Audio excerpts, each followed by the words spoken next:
हातवर करायची आहे.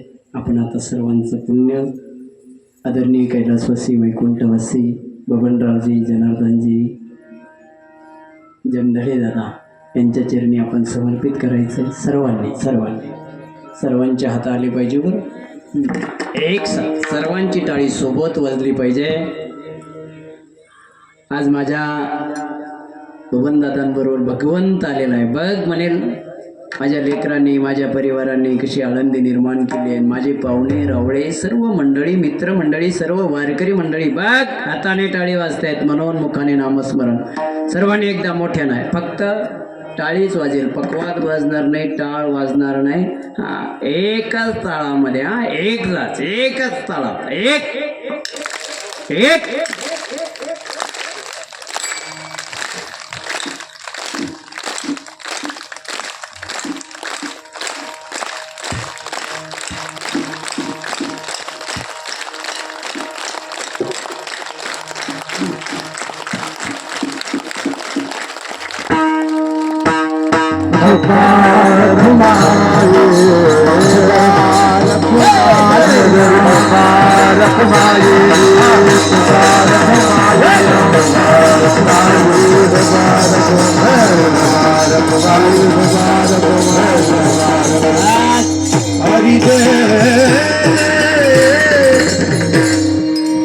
शरणेका जनार्दन ऐस्या सता भैकवन तैस्या सावे संसारी जोवरी प्राचीनाची दोरी. यथामतीत अवकाश. धावते वेगामध्ये 12 वाजले. अभंगाचा भावार्थ सांगण्याचा प्रयत्न केला.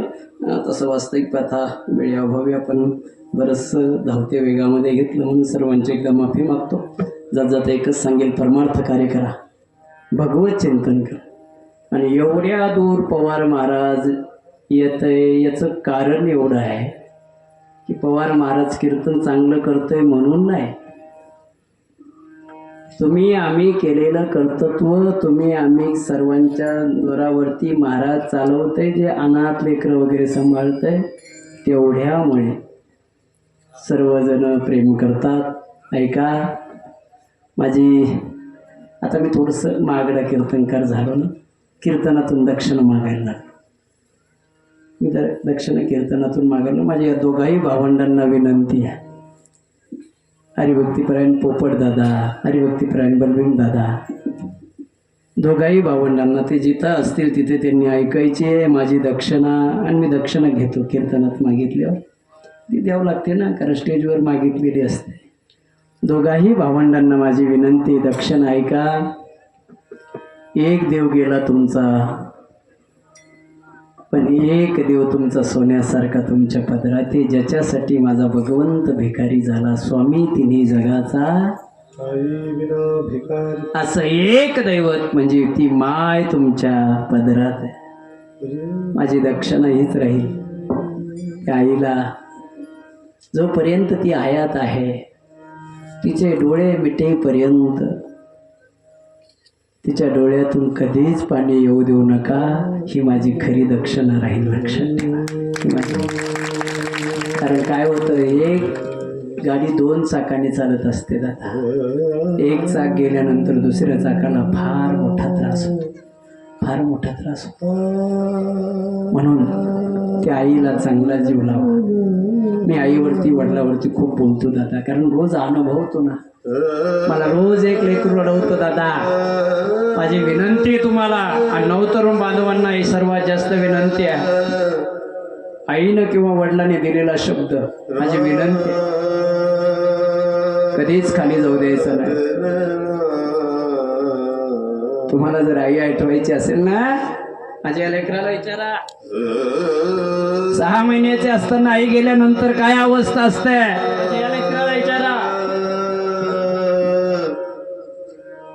माझ्या या लेकराला विचारा, माझ्या त्या 3 नंबरच्या लेकराला विचारा. 6 महिन्याचे असताना आई वडील गेल्यानंतर. म्हणून नवतरुण बांधवांना विनंती आहे, ज्या दिवशी तुमच्या आईला तुम्हाला बघावं वाटल ना, तुमच्या बापाला तुम्हाला बघावं वाटल ना, 1000 कामं सोडा दादा, लाख काम असले तरी सोडा. आपल्या आईने जर काही सांगितलं, बाळा तुला एकदा बघावं वाटतंय रे मला, मला पाहावं वाटतंय, सारं सोडून या. मला रोज एक लेकरू रडवतं दादा, रोज. मी रात्री अपरात्री कीर्तनून आलो ना, या लेकरांच्या अंगावर टाकत असतो ना. एकदा सिंदखेड राजाहून कीर्तनून आलो, रात्री 2 वाजले होते. एक नाही, 2 नाही, 82 लेकरे माझ्याकडे बिगर मायबापाची. तशी तर 350 लेकरे. काहींची आई गेलेली, काहींचा बाप गेलेला. एक दिवस रात्री 2 वाजता कीर्तनून आलो. त्या लेकराच्या अंगावर टाकायला लागलो ना.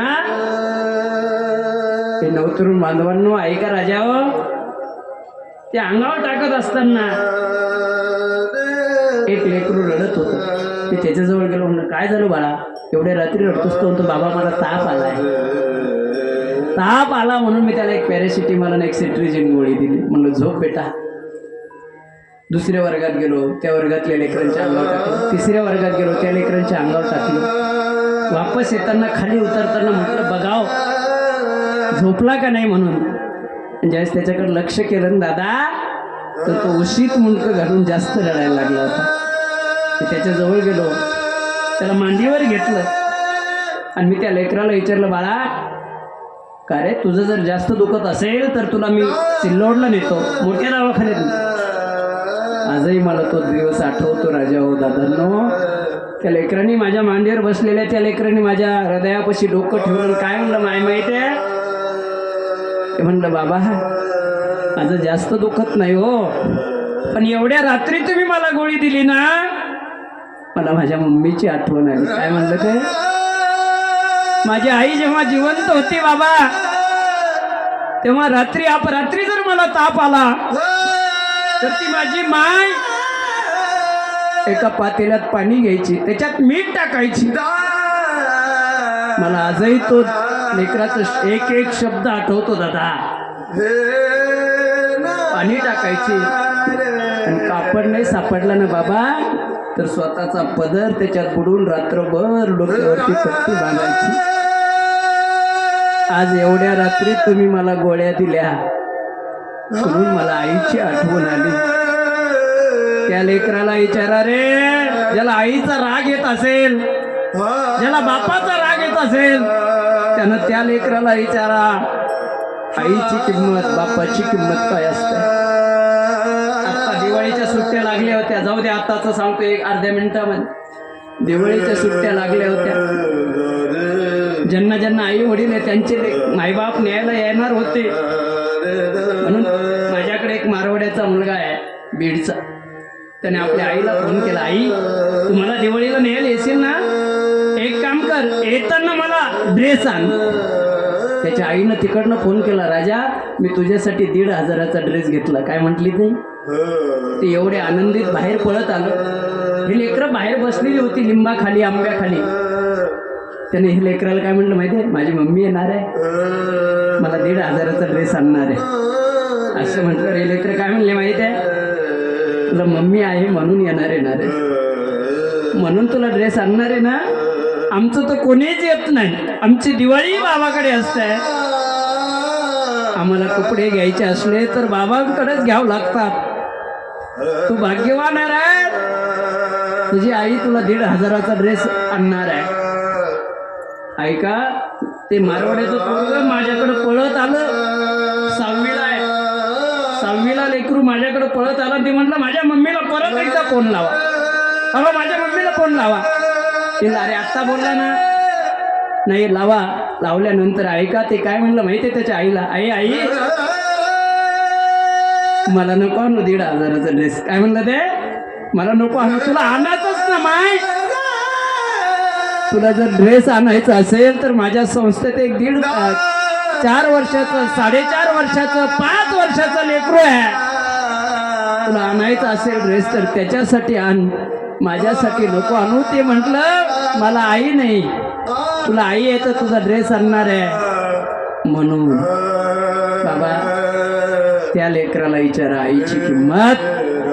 म्हणून तमाम बांधवांना माझी विनंती आहे, प्रेम करायचं असेल तुम्हाला जन्मदात्या बापावर करा, प्रेम करायचं असेल जन्मदात्या आईवर करा.